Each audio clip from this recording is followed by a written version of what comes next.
Hi guys, welcome back to my channel. So today I'm going to be cooking this HelloFresh meal. This is just their pork chili. I think it's pork poblano chili or something like that. But I am missing a file of me actually like chopping up the ingredients and mixing it all together. But it's pretty simple. You just chop up the ingredients, mix them all together just like you would any other chili.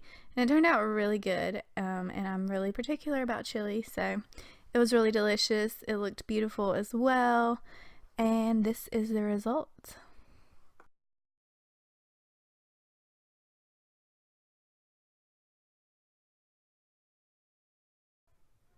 I let my husband try it first because that's what I do when I'm scared to try something first.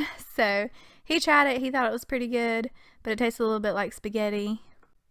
This is a very short cook with me, so please forgive me, but it was really good and I love HelloFresh.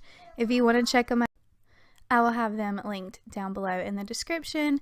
Thanks again. I love you and Jesus loves you too. Please don't forget to like and subscribe for more videos like this one.